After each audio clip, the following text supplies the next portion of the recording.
Yahia Meller, boa noite, bom dia, boa tarde para quem não vai ver essa aula ao vivo com a gente. Ah, Antes de começar a aula, quero fazer uma ponderação.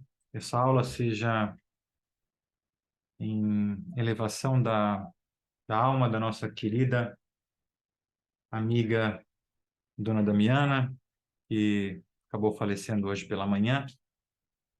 Ela vinha sofrendo muito de Parkinson, enfim. E agora vai receber toda a recompensa que a Hashem tem para quem realmente, mesmo através das dificuldades, ainda serve a Hashem, reza, como ela fez durante o tempo que estava aqui nesse mundo. E, Bezat Hashem, quando Mashiach chegar e houver a ressurreição dos mortos, a gente vai encontrar ela, se Deus quiser, que seja breve em nossos dias. Enfim, a gente já tem data para a nossa aula mensal com o Rabino do Leon Atar. Já divulguei, inclusive, o flyer. Está no grupo de homens e está no canal do grupo do canal do Telegram.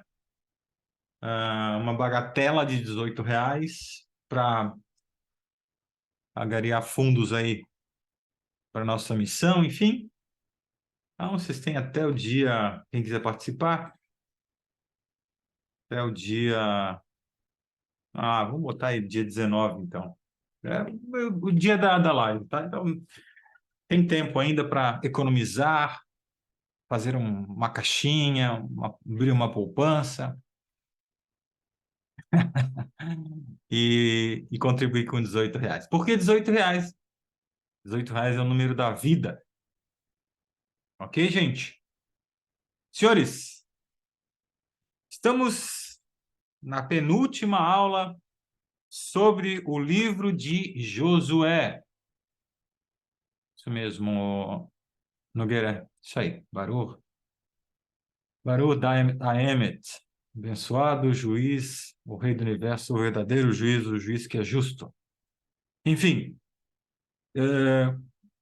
nós aprendemos até agora a nuances, muitas coisas que só o Midrash traz sobre essa história de Yoshua ben Nun, o Josué, as suas batalhas, suas conquistas, e agora a gente está chegando na parte que o Mishkan é estabelecido na terra de Shiló. E era o 14º ano, olha só, 14 anos se passaram e Bnei Israel chegou e conquistou Eretz Canaã. Até agora o Mishkan tinha estado em Gilgal, a primeira parada que os judeus fizeram nas terras de Israel. Agora Yoshua disse, vamos transferir o Aron, para quem lembra que o Aron, a arca, e os outros objetos sagrados do Mishkan para Shiló. Shiló estava na terra da tribo de Efraim, e os judeus construíram um novo Mishkan lá. Na verdade, suas paredes eram de pedras, mas o teto ainda era feito de cortinas, como no Mishkan anterior. Isso mostra que o Mishkan não seria um lar duradouro para o Aron. Era apenas temporário até que o Beit HaMikdash fosse construído. O Mishkan permaneceu lá em Shiló permaneceria lá pelos próximos 369 anos. Então, os Pelistim o destruíram. Essa história vai ser contada no próximo livro que a gente vai ler, que é o livro... Não, a gente vai ler primeiro, depois o Midrash de Juízes, depois a gente entra no Midrash de Shmuel, onde nós vamos ver sobre essa história. Todos os judeus se reuniram em Shiló em honra do novo Mishkan, do novo tabernáculo. As últimas 7 tribos recebem suas partes da terra. Até agora, 5 receberam.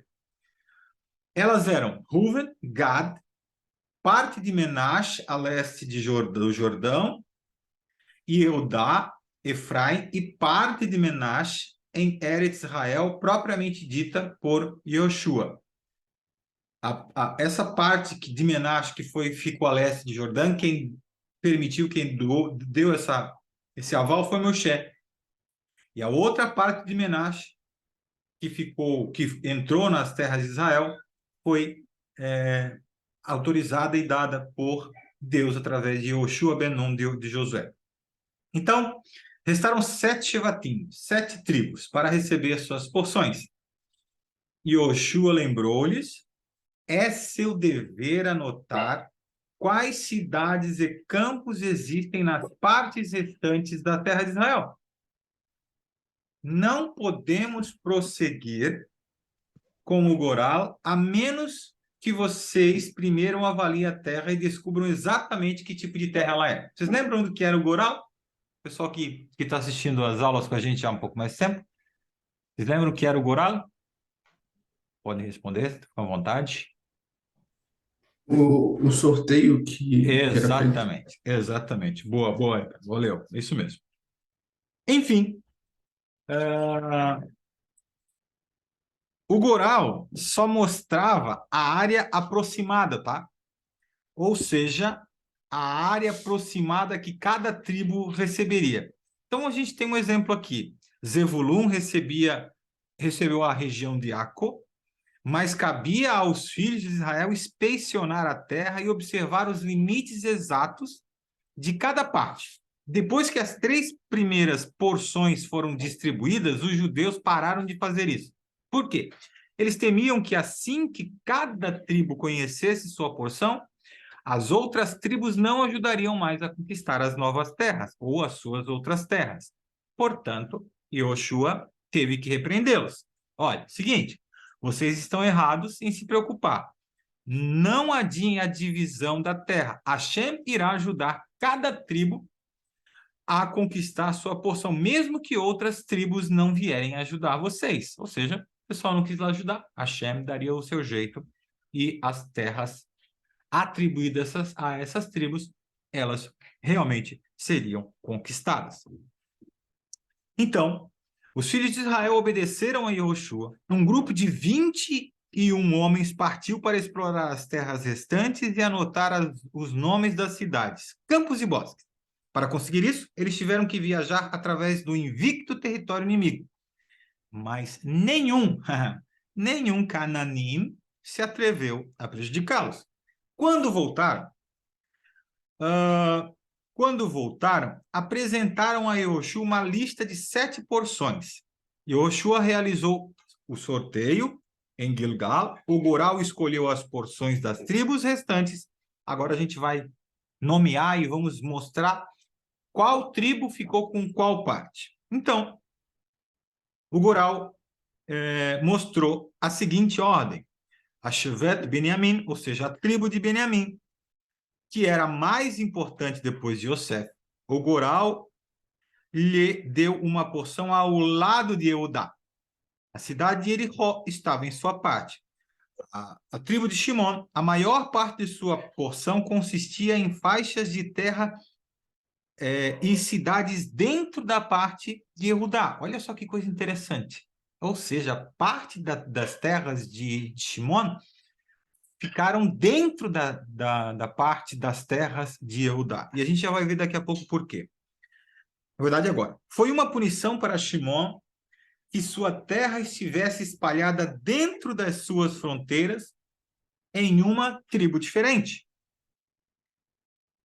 Na verdade, o patriarca Avraham estava zangado com com seus filhos, Shimon e Levi. Por quê? Vocês lembram? Eles foram os principais a sugerir que Yosef deveria ser punido com a morte, os seus sonhos. Foram eles que se encarregaram do terrível ato de jogá-lo no poço, antes de vendê-lo.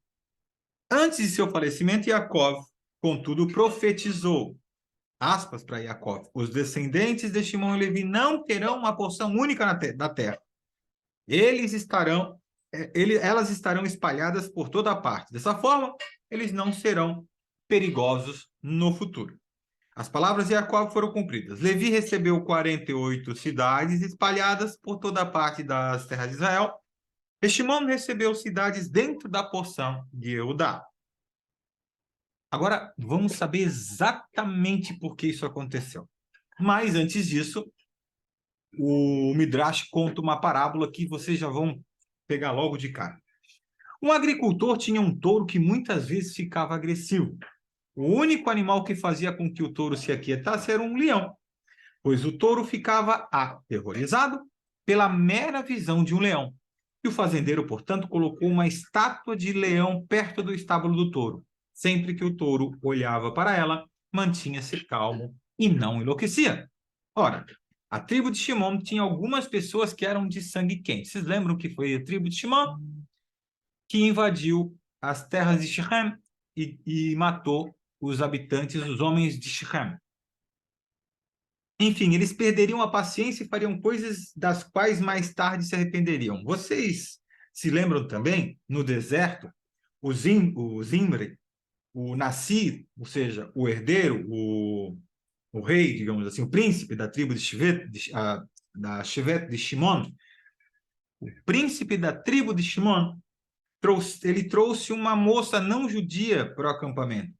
E outros membros de Shimon também comportaram de maneira desrespeitosa em relação a Moshe. Então, o Goral, portanto, colocou a tribo de Shevet dentro das terras de Judá. Judá foi comparado a um leão. Por quê? Judá era o pai dos reis, nobres e líderes da nação. Eles manteriam os membros da tribo de Shimon sob controle. E a próxima tribo a receber sua terra era a tribo de Zevulun, que ficou à fronteira ocidental da terra, de sua terra, onde era o mar Mediterrâneo. Este foi o cumprimento da bênção de Jacó. Zevulun viverá na praia sob o mar, no caso, na praia do mar.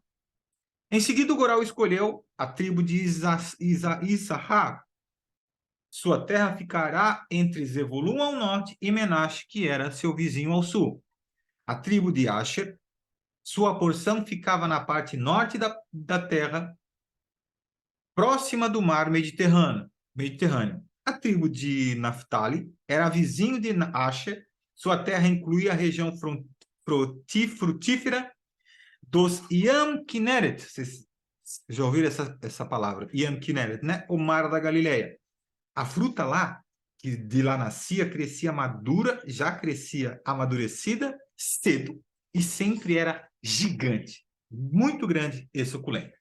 E a última tribo a receber terra, como também foi a última a viajar no deserto, foi a tribo de Dan. Recebeu terras na parte sul das terras de Israel, a oeste de Beniamim e ao norte de Eudá.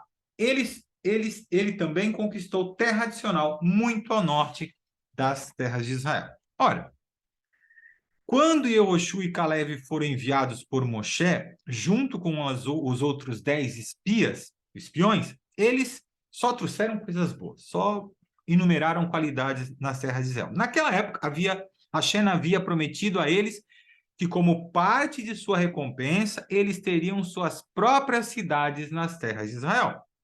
Essas não seriam distribuídas pelo Goral. Yoshua e Caleb poderiam escolher qualquer cidade que quisessem. Como vocês se lembram, Caleb escolheu Hebron, a gente já mostrou aqui. E Yoshua esperou até que todas as outras tribos recebessem suas porções. Então, ele pediu a cidade de Timnat Serah na porção de sua tribo, Efraim. O Cohen Gadol Elazar perguntou ao Irud Vitumim, vocês lembram que é o Irud Vitumim, que era a parte do peitoral, se Hashem concordava. Hashem deu permissão a Yoshua para tomar a cidade. Nós vemos como o Yoshua, assim como o Moshe Rabbeinu, era modesto. Ele estava encarregado de dividir a terra inteira, mas ele não tomou nenhuma propriedade para si até que todos os outros recebessem a sua porção. Então, ele aceitou apenas com o consentimento de Akadosh Baruch Hu. Yoshua escolheu uma cidade que estava localizada em uma montanha, um lugar calmo e solitário. Lá, ele esperava poder servir a Hashem sem ser perturbado. Ele teria uma chance de aprender a rezar em paz e sossego, coisa que ele não teve a vida dele inteira. Enfim, quando Yoshua recebeu a cidade de Timnat Serach, ela ainda não era construída. Yoshua foi quem a construiu. Também não era frutífera, mas pelo Zehut de Yoshua, ou seja, pelo mérito de Yoshua, ela tornou-se muito fértil. Mais tarde, muitos Neviim, ou seja, muitos profetas, viveram nessa área. Era um bom lugar para se ter nevoá, dom da profecia. Enfim, uma pessoa podia se concentrar em servir a Hashem lá, estando longe da agitação da vida cotidiana. Bom, Hashem disse a Yoshua, agora que toda a terra foi destinada aos filhos de Israel, é hora de cumprir uma mitzvah ordenada por Moshe Rabbeinu, isto é, separar o Arei Miklat. E agora? O que é o Ir Miklat? Arei Miklat é o plural de Ari Miklat.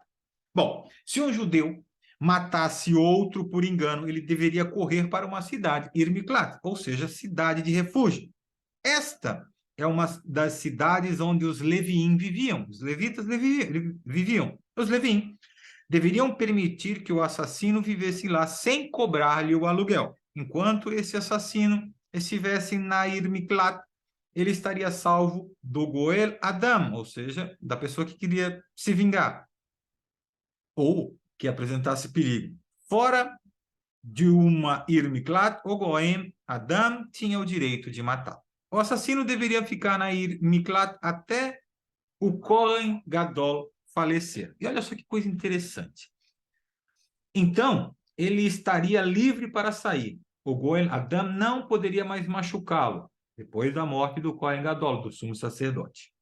Moshe montou 3 áreas de Miklet ao lado leste do Jordão, nas terras das 2 tribos e meia. Yoshua montou outras 3 em Eretz Canaã, propriamente dita. Eram elas a cidade de Kedesh, no norte da porção de Naftali, a cidade de Shem, na porção de Efraim, e a cidade de Hebron, na porção de Eudá. Como a gente já estudou, como vocês se lembram, Caleb recebeu Hebron, mas na verdade ele só conseguiu os campos ao redor. A cidade em si era uma Ir Miklat, ou seja, uma cidade de refúgio. Se um assassino ao lado do leste do Jordão corria para um Ir Miklat no leste, ao lado oeste, ao contrário, isso o protegeria? A pergunta que o Midrash faz. Sim, cada Ir Miklat protegia um assassino, não importava de onde ele vinha. O que acontecia se um judeu matasse alguém por engano estando em uma Ir Miklat? Ele deveria fugir para outra Ir Miklat? Não, mas ele deveria se mudar para um bairro diferente daquela mesma cidade. Quando Moshe separou 3 cidades de refúgio ao lado leste do Jordão, mais de 14 anos antes, elas não protegiam um assassino. Somente quando a Era Miklat de Yehoshua, em Eretz Canaã, foram estabelecidas, que todas as Arei Miklat se tornaram efetivas como cidades de refúgio. Perguntinha do Midrash. Por que a Torá decreta que um assassino deve permanecer na cidade de refúgio até que um Kohen Gadol morra? A resposta é que caberia ao Kohen Gadol rezar a reza diária para que nenhum assassinato ou nenhuma morte intencional ou involuntária ou uma morte sem intenção ocorresse. Caso isso acontecesse, o Kohen Gadol não tinha rezado direito, e aí caberia ao assassino involuntário rezar para que o Kohen Gadol morresse, porque o Kohen Gadol não fez o serviço dele corretamente, a sua avodá.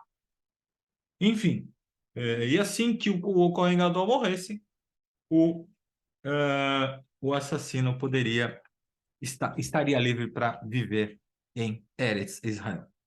Bom, a gente falou que a tribo de Shimon recebeu a parte dela dentro da tribo de Eudá. E agora, os Leviim receberam 48 cidades. Mas olha só, uma vez que a terra foi dividida e o Mishkan estava instalado em Shiló, os líderes dos Levim se aproximaram ao Cohen Gadol Elazar e Yoshua e disseram: Hashem ordenou a Moshe que todas as tribos devem dar a nós, os Levim, cidades nos quais possamos nos estabelecer. Todas as tribos foram ordenadas a dar alguma das suas cidades para os Levim, exatamente como eles davam para os Levim, os Koanim, o Maser, ou seja, um décimo, o dízimo, e a terumá de seus produtos, a primeira porção de seus produtos.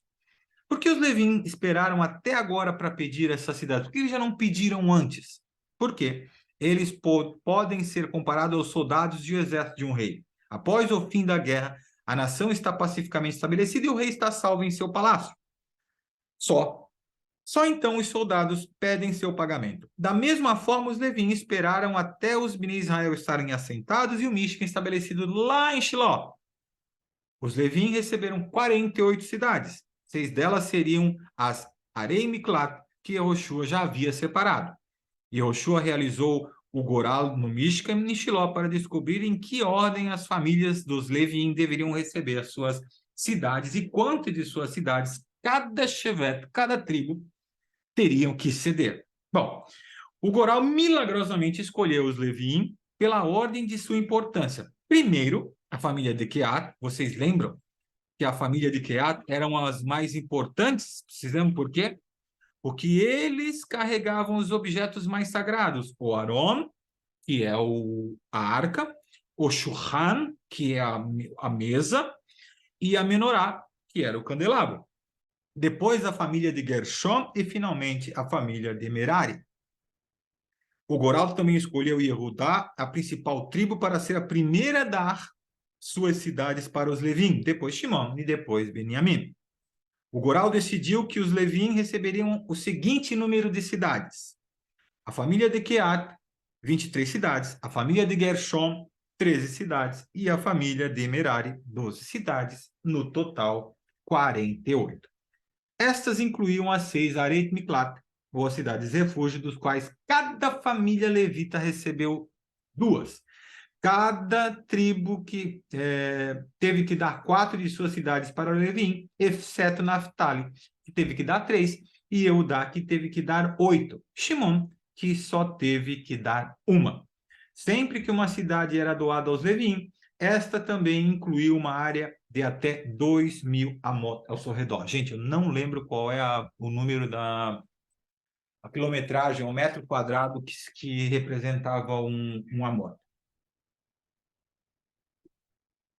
Se alguém se interessar aí, faz um Google, um Rabino Gugovich aí no Rabat, vai dar para lembrar qual era a medida. Mas vamos adiante. A pergunta: por que Hashem queria que os Levim ficassem espalhados por todas as terras de Israel, ao invés de tê-los juntos em uma só porção, como as demais tribos? Bom, isso é muito fácil de responder. Essa é uma questão de pensar. Porque os Levim, eles tinham que ficar separados mais perto dos grandes centros, das grandes cidades, porque aí eles conseguiriam receber a parte deles, tanto o dízimo quanto as primícias. Ok? E os judeus finalmente desfrutam a paz em Israel. Ou seja, 14 anos depois, houve paz em Israel. Os cananim não ousariam e não ousaram atacá-los de novo. Enquanto Yoshua viveu, os judeus não tiveram nenhum problema com eles. Esta foi uma recompensa de Hashem, pois eles mantiveram a Torá. No entanto, embora toda a terra tivesse sido entregue aos judeus, havia ainda algumas cidades dos cananim espalhadas aqui, ali, acolá. Os cananins entrincheiraram-se em castelos e cidades fortificadas. Os judeus os deixaram em paz porque sabiam que eles não ousariam incomodá-los tão cedo. Mas isso, vocês sabem, e já devem imaginar, foi um erro grave. Hashem havia advertido aos judeus para não permitir que nenhuma das 7 nações vivessem com eles na terra de Israel.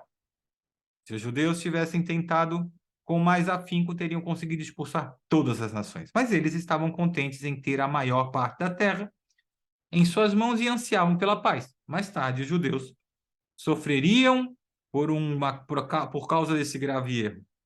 Hashem havia cumprido sua promessa aos antepassados, ou seja, dar a Eretz Israel, o povo judeu, e abençoá-lo com muitas coisas boas.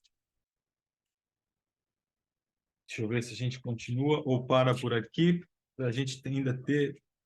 vamos... Não, dá para a gente continuar aqui, e aí a gente pega o resto na próxima aula. Vamos lá, olha só. Estas 2,5 tribos que receberam suas partes da terra a leste do Jordão na época de Moshe, que foi Ruven, Gad e parte da tribo de Menash, se estabeleceram lá. Elas deixaram suas famílias no lado oriental do Jordão, enquanto marchavam com o restante dos judeus para a conquista da terra de Israel. Durante 7 anos eles lutaram à frente do exército, como haviam prometido fazer.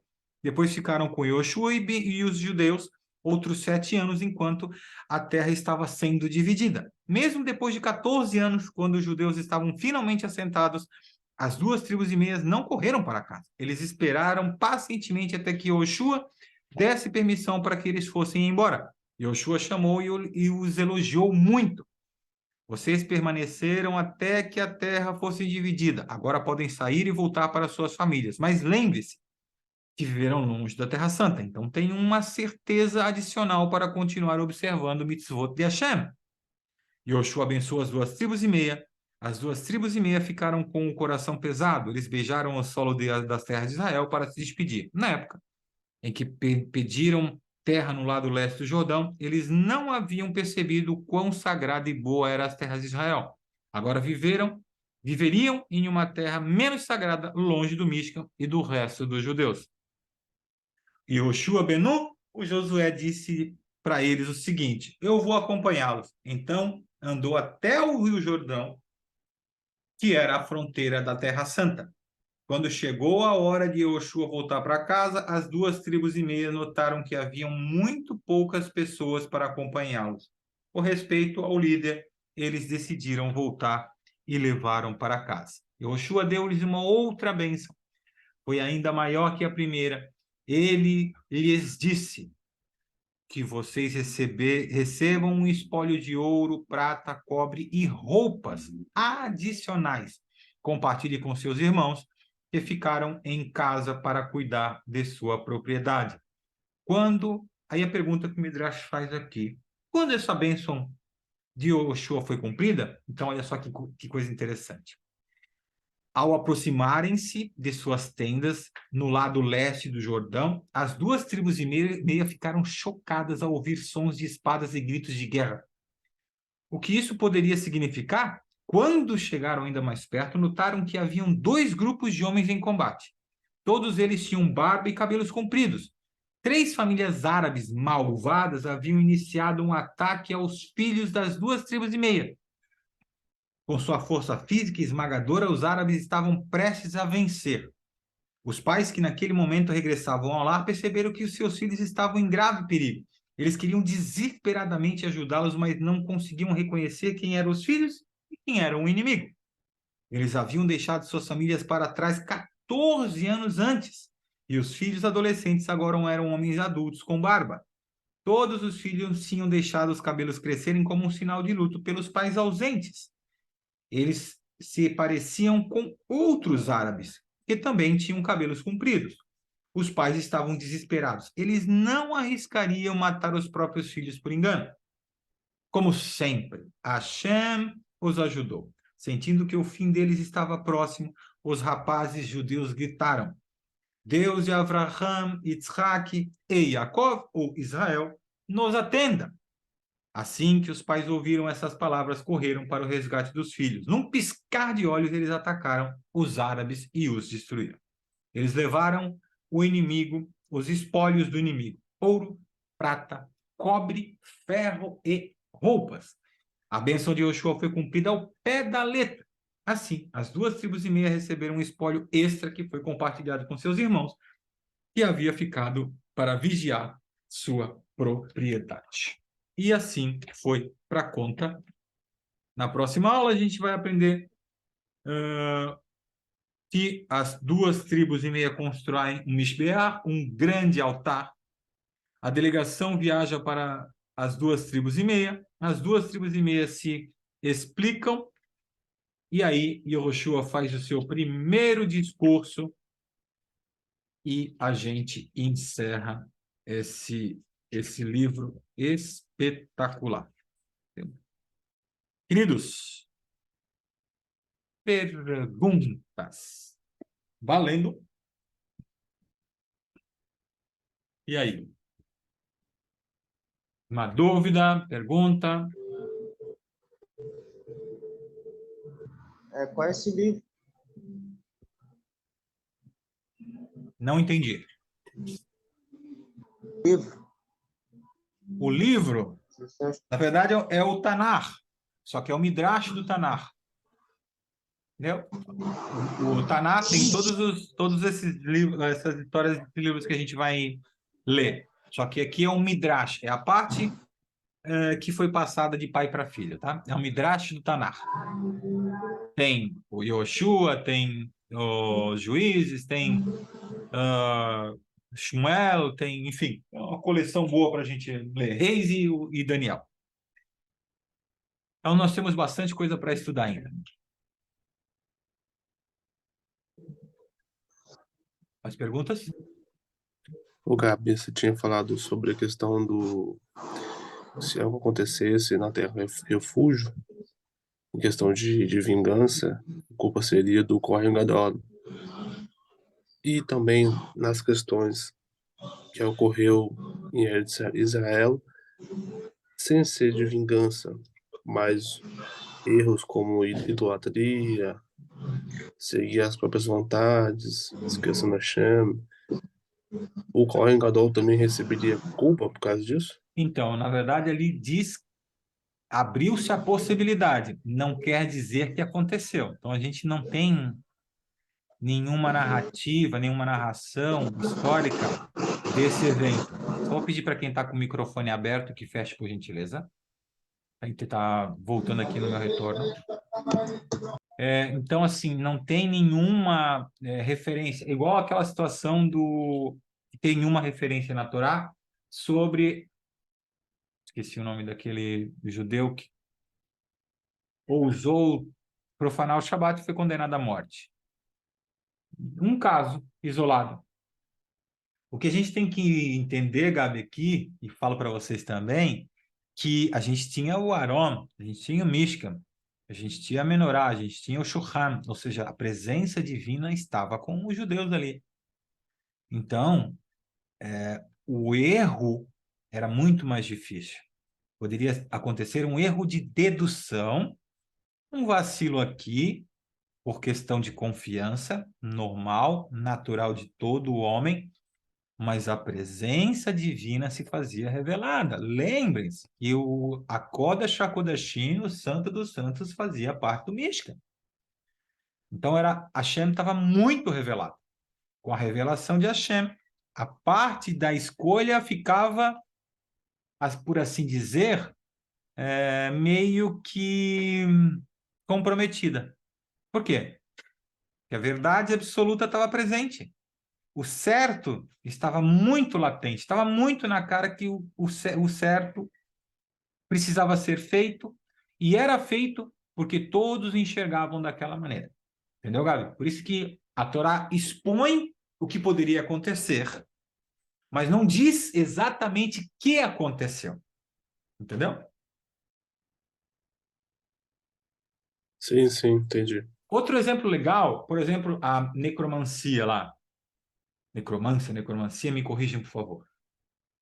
A gente fala tanto essas terminações em hebraico que o português a gente acaba esquecendo.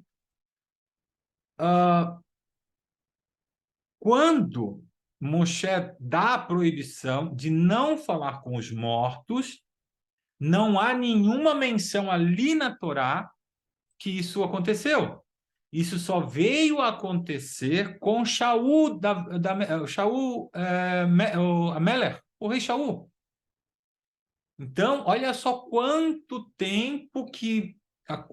Ou seja, tá aqui, está revelado o negócio. Então, não faz, porque Hashem está revelado daquela maneira. Então, o conhecimento de Hashem estava totalmente nesse mundo e muito próximo aos judeus. como você já falou, Gabi, tudo que acontece de errado, a Torá, ela fala. Ela não esconde o que aconteceu de errado. Ela sempre mostra o que aconteceu de errado. Ela não tenta passar o pano ou esconder nada. Mas então, Lucas, eu quero que vocês entendam, e eu não sei se eu não consegui me expressar bem, é que havia proibição. Não quer dizer que aconteceu o fato, entendeu? Não, não está dizendo, não tem nenhuma história específica que isso aconteceu. Nenhuma das partes narradas aqui, inclusive nas parashot que a gente aborda esses temas. Mas se acontecesse, ou seja, havia uma certa, digamos, existia a possibilidade, mas se acontecesse, tinha a proibição e o julgamento viria mediante a essa proibição. Mais perguntas?